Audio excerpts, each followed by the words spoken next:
여러분, 요즘 뉴스 보면 참 이상하지 않으세요? TV를 틀면 온통 부동산 시장이 꽁꽁 얼어붙었다, 거래 절벽이다, 집값이 바닥을 긴다는 이야기뿐입니다. 그런데 막상 전세 반기가 다가와서 부동산 문을 두드려 본 분들은 완전히 다른 세상을 마주하게 됩니다. 아니, 집값은 멈췄다는데 전세 보증금은 왜 1억, 2억이 훌쩍 올라 있는 걸까요? 매매 시장은 한겨울인데 전세 시장은 한여름인 이 기이한 온도차, 도대체 왜 벌어지고 있는 걸까요? 단순히 집주인들이 욕심을 부려서일까요? 아닙니다. 경제학의 눈으로 보면 이것은 단순한 욕심이 아니라 시장이 우리에게 보내는 아주 강력하고 섬뜩한 경고 신호입니다. 그리고 이 신호의 끝에는 2026년이라는 우리가 피할 수 없는 숫자가 기다리고 있습니다. 오늘 이야기는 뜬구름 잡는 집값 전망이 아닙니다. 이미 3년 전에 정해져 버린 공급의 시차, 그리고 그 틈새에서 벌어지고 있는 부의 이동에 관한 이야기입니다. 지금부터 냉정하게 데이터의 이면을 들여다보겠습니다. 자, 우선 지금 우리가 발딛고 있는 2025년 12월의 풍경을 조금 더 자세히 묘사해보죠. 혹시 최근에 동네 부동산 중개업소 앞을 지나가 보셨나요? 유리창에 붙어있는 매물표를 유심히 보면 묘한 변화를 감지할 수 있습니다. 매매라고 적힌 칸에는 숫자가 거의 변하지 않습니다. 몇 달째 주인을 찾지 못한 채 덩그러니 붙어있는 급매물들이 수두룩하죠. 사장님들은 전화기만 쳐다보며 한숨을 쉬고 계실지도 모릅니다. 정부의 대출 규제, 특히 스트레스 DSR 2단계가 적용되면서 소위 말하는 영끌이 불가능해졌기 때문입니다. 사고 싶은 마음이 있어도 은행 문턱이 높아지니 매수 대기자들은 지갑을 닫아버렸고 거래량은 말 그대로 멸종 수준으로 줄어들었습니다. 여기까지는 뉴스에서 말하는 빙하기가 맞습니다. 그런데 전세라고 적힌 칸을 보면 이야기가 완전히 달라집니다. 아니, 애초에 전세라고 적힌 종이 자체가 별로 없을 겁니다. 나오자마자 누군가가 바로 계약금을 걸어버리기 때문이죠. 분명 집을 사는 사람은 없는데 그 집에 들어가 살아야 하는 사람은 차고 넘치는 상황. 경제학 교과서에서는 이런 상황을 두고 대체재의 역설이라고 부릅니다. 우리가 입는 옷이나 먹는 음식은 가격이 너무 비싸면 안 사면 그만입니다. 소고기가 비싸면 돼지고기를 먹으면 되고 그마저도 비싸면 오늘은 그냥 굶을 수도 있죠. 하지만 집은 다릅니다. 집값이 떨어진다고 해서 혹은 대출이 안 나온다고 해서 길바닥에서 잘 수는 없는 노릇입니다. 주거라는 서비스는 우리 삶의 필수제이기 때문입니다. 결국 집을 사지 못하는 혹은 집값이 더 떨어질까봐 사지 않는 모든 수요는 증발하는 것이 아니라 고스란히 임대차 시장, 즉 전세나 월세 시장으로 흘러들어갑니다. 지금 벌어지고 있는 전세 난민 사태의 본질이 바로 여기에 있습니다. 대출 규제로 매매라는 사다리가 걷어차이자 사람들은 울며 겨자 먹기로 전세라는 좁은 문으로 몰려들고 있는 겁니다. 매매 수요가 전세 수요로 전환되면서 전세 가격을 밀어올리는 풍선 효과가 발생하고 있는 것이죠. 게다가 지난 몇 년간 우리를 괴롭혔던 전세 사기 이슈로 인해 빌라나 오피스텔을 기피하고 아파트로만 수요가 쏠리는 현상까지 더해졌습니다. 안전한 아파트 전세는 점점 더 귀해지고 그 희소성은 가격 폭등이라는 결과로 나타나고 있습니다. 흥미로운 역설이 벌어지고 있습니다. 대출 규제로 매매 시장은 조용해졌지만 그 수요가 전세 시장으로 몰리면서 전세가가 오르는 현상 말이죠. 집주인 입장에서도 상황은 복잡합니다. 집을 팔아서 현금화하고 싶어도 거래가 안 되니 팔 수가 없습니다. 결국 기존 세입자에게 보증금을 올려달라고 하거나 아니면 아예 전세를 월세로 돌려서 은행 이자라도 충당하려 합니다. 시장의 전세 물건은 더더욱 씨가 마를 수밖에 없는 구조가 완성된 셈이죠. 많은 분들이 지금의 전세가 상승을 보며 불안해합니다. 이러다 전세가가 매매가를 밀어올리는 것 아니냐, 지금이라도 무리해서 집을 사야 하는 것 아니냐 하는 질문을 던지기도 합니다. 하지만 지금 여러분이 느끼는 이 불안감, 그리고 시장의 이 기이한 엇박자는 어쩌면 거대한 폭풍의 전조 현상일지도 모릅니다. 지금 우리가 겪고 있는 이 공급 부족이 단순히 일시적인 현상이 아니라면 어떨까요? 만약 이 모든 것이 이미 3년 전에 예고된 시나리오였다면 말이죠. 우리는 지금 눈앞에 전세가만 보고 있지만 진짜 문제는 보이지 않는 곳에서 시간이라는 무기를 들고 우리를 향해 다가오고 있습니다. 바로 2026년이라는 시간표입니다. 만약 오늘 저녁 식탁에 몰릴 빵이 똑 떨어졌다면 어떻게 하면 될까요? 제빵 공장은 밤새 기계를 돌려 밀가루를 반죽하고 오븐을 가동할 겁니다. 그러면 내일 아침 따끈따끈한 빵이 마트 진열대에 가득 채워지겠죠. 빵이 부족하면 더 만들면 그만입니다. 하루, 아니 반나절이면 충분합니다. 하지만 우리가 사는 집, 아파트는 빵이 아닙니다. 차라리 농사에도 가깝습니다. 아무리 배가 고프다고 아우성쳐도 봄에 씨를 뿌리지 않았다면 가을에 거둘 곡식은 단 한 톨도 없기 때문입니다. 경제학에서는 이것을 공급의 비탄력성이라고 부릅니다.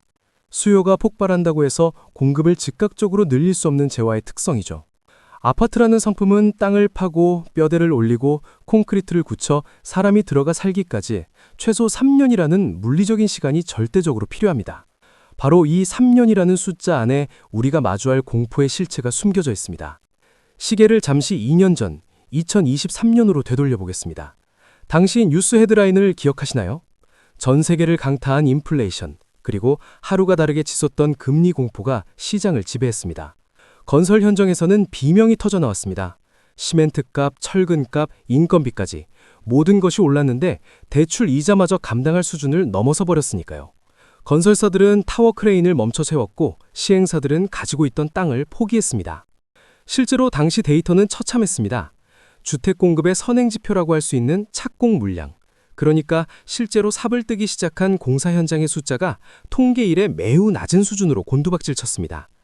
인허가 도장만 받아놓고 실제로는 땅을 파지하는 현장이 수두룩했죠. 경제적인 이유로, 수익성이 안 난다는 이유로 우리는 2023년과 2024년이라는 시간 동안 미래를 위한 씨앗을 심지 못했습니다. 문제는 이 멈춤의 결과가 당시에는 눈에 보이지 않았다는 점입니다. 공사장이 멈춰도 이미 지어진 집들은 있었고, 당시에는 집값이 떨어진다는 공포 때문에 아무도 공급 부족을 걱정하지 않았으니까요. 하지만 시간은 정직하게 흘렀고 그 청구서가 날아오는 시점이 바로 2026년과 2027년입니다. 단순한 산수입니다.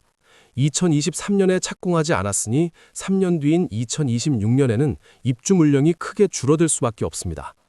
2024년에 멈췄던 현장들은 2027년에 공급 공백으로 이어집니다. 이것은 예측이나 전망의 영역이 아닙니다. 이미 확정된 상수입니다. 아무리 정부가 내일 당장 주택 공급을 늘리겠다라고 발표하고 신도시 계획을 내놓아도 그것은 5년, 10년 뒤의 일일 뿐 당장 2026년의 공급 부족을 메우기는 어렵습니다. 이게 왜 무서운 일일까요? 여러분이 지금 살고 계신 전세 계약을 한번 떠올려 보십시오. 보통 2년 계약을 하죠. 지금 2025년 말에 계약하신 분들의 만기는 정확히 공급이 가장 부족한 시점인 2027년 말에 돌아옵니다.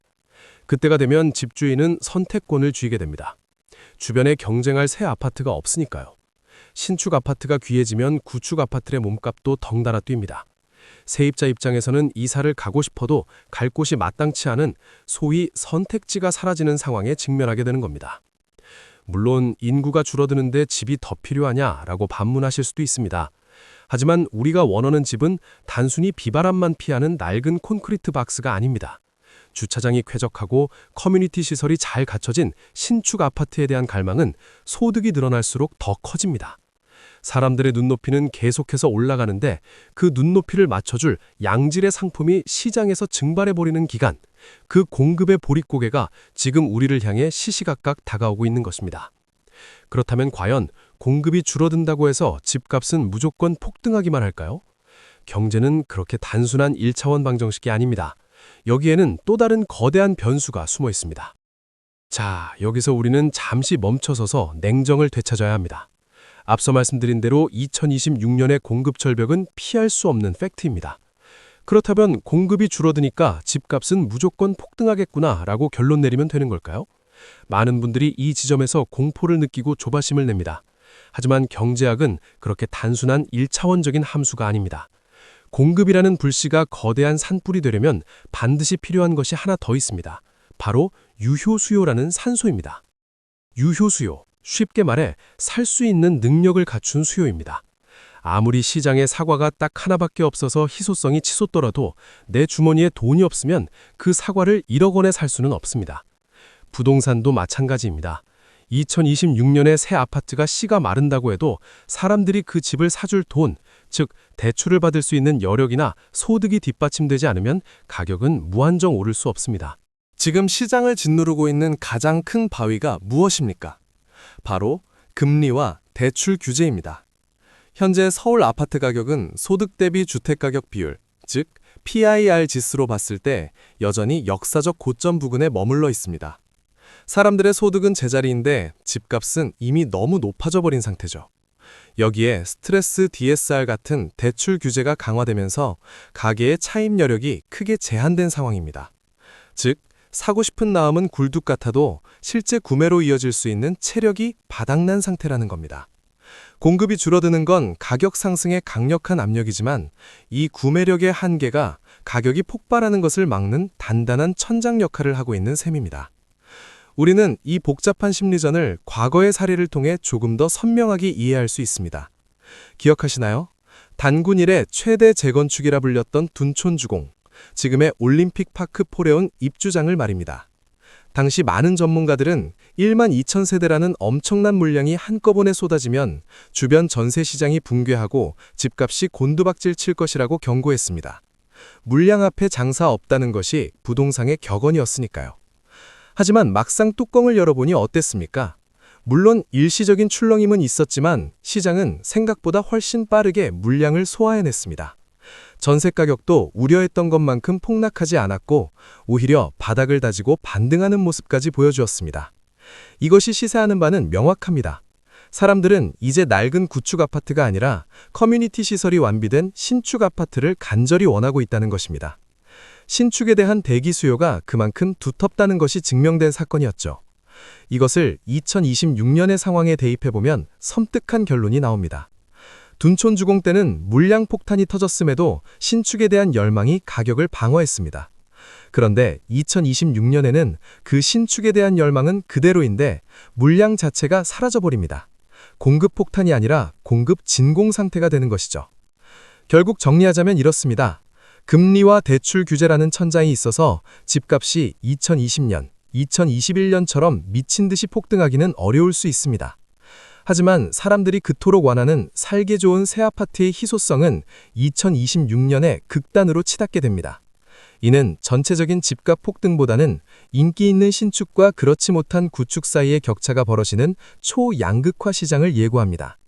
내가 가진 자산의 가치가 오르지 않더라도 남들이 선망하는 자산의 가치가 저 멀리 달아나 버리는 상대적 박탈감의 시대. 이것이 우리가 2026년에 마주하게 될 진짜 두려운 시나리오일지도 모릅니다. 그렇다면 이 혼란스러운 시기에 무주택자나 갈아타기를 고민하는 1주택자는 도대체 어떤 선택을 해야 할까요?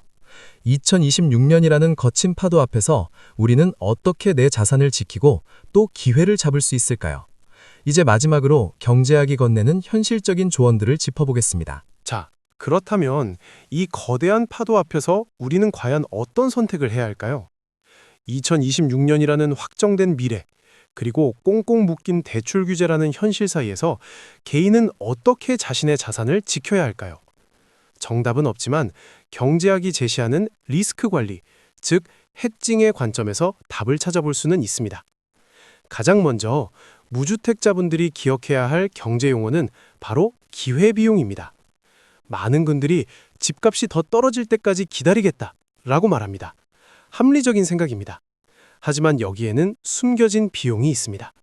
앞서 말씀드렸듯 2026년 이후 공급이 부족해지면 매매가보다 더 먼저, 더 민감하게 반응하는 것이 바로 전세 가격입니다. 집을 사지 않고 기다리는 동안 여러분은 하락에 대한 베팅을 하는 것이지만 동시에 전세가 상승이라는 비용을 치러야 할 수도 있습니다.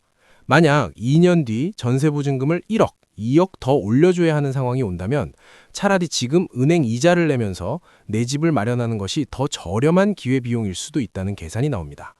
무조건 집을 사는 게 정답이라는 말이 아닙니다. 내가 감당할 수 있는 이자 비용과 미래에 감당해야 할 주거 불안 비용을 저울질해봐야 한다는 뜻입니다. 만약 실거주 한 채가 필요하고 10년 이상 거주할 계획이라면 지금처럼 거래가 멈춘 시기는 가격 상승을 노리는 투자가 아니라 인플레이션 속에서 주거비를 고정시키는 선택으로 해석할 수 있습니다. 이미 집을 한 채 가지고 계신 1주택자분들의 상황은 조금 다릅니다.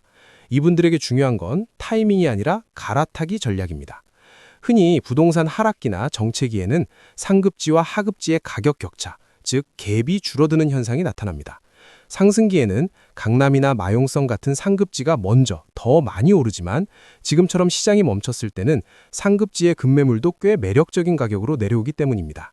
경제학적으로 보면 내 집을 싸게 팔아야 하는 아픔이 있지만 동시에 내가 가고 싶었던 더 좋은 집을 싸게 살 수 있는 기회이기도 합니다. 결국 1주택자에게 중요한 건 내 집의 절대적인 가격이 아니라 내가 가고 싶은 곳과의 가격 차이입니다. 2026년 이후 신축과 구축의 양극화가 심해지기 전에 자산의 가치를 더 단단한 곳으로 옮겨놓는 자산 재배치를 고민해 볼 수 있는 시점이 바로 거래가 멈춘 지금일 수 있다는 것이죠. 물론 이 모든 선택의 대전제는 무리하지 않는 것입니다. DSR 규제는 결과적으로 가계의 과도한 차입을 제한하는 장치로 작동하고 있습니다. 금리가 내려갈 것이라는 막연한 기대만으로 영혼까지 끌어모아 투자하는 것은 경제활동이 아니라 도박에 가깝습니다. 지금까지의 흐름을 하나로 묶어보면 이렇습니다. 우리는 오늘 꽉 막힌 거래 현장과 미쳐 날뛰는 전세시장, 그리고 2026년이라는 공급의 보릿고개를 데이터를 통해 들여다봤습니다. 시장은 우리에게 분명한 신호를 보내고 있습니다. 지금 당장은 조용해 보이지만 물밑에서는 거대한 공급 부족의 파도가 밀려오고 있다라고 말이죠. 2026년 새 아파트가 사라지는 그 해에 여러분은 어떤 위치에 서 계시겠습니까? 전세 만기를 걱정하는 세입자의 위치일까요? 아니면 내 집이라는 방파제 뒤에서 안정을 찾은 집주인의 위치일까요? 시장을 이기는 개인은 없습니다. 하지만 시장의 흐름을 읽고 남들이 공포에 떨거나 무관심할 때 냉정하게 계산기를 두드리는 사람은 반드시 살아남습니다. 불안해하지 마십시오. 대신 공부하십시오. 전세가가 매매가를 밀어올리는 임계점이 언제인지, 우리 동네의 입주 물량이 언제 뚝 끊기는지 확인하십시오. 그 데이터 속에 여러분 각자의 상황에 맞는 힌트가 숨어 있을 겁니다. 다만 오늘 말씀드린 내용은 시장을 이해하는 데 도움을 드리기 위한 정보일 뿐 특정한 투자나 매매를 권유하는 것은 절대 아닙니다. 부동산은 개인의 소득, 부채 상황, 생애 주기에 따라 정답이 완전히 달라지는 영역입니다. 중요한 결정을 내리실 때는 반드시 전문가와 상담하시고 무엇보다 내가 감당할 수 있는 범위 안에서 신중하게 선택하시길 바랍니다. 오늘도 경제학이 여러분의 합리적인 사고를 돕는 단단한 마침반이 되었기를 바랍니다. 시청해주셔서 감사합니다.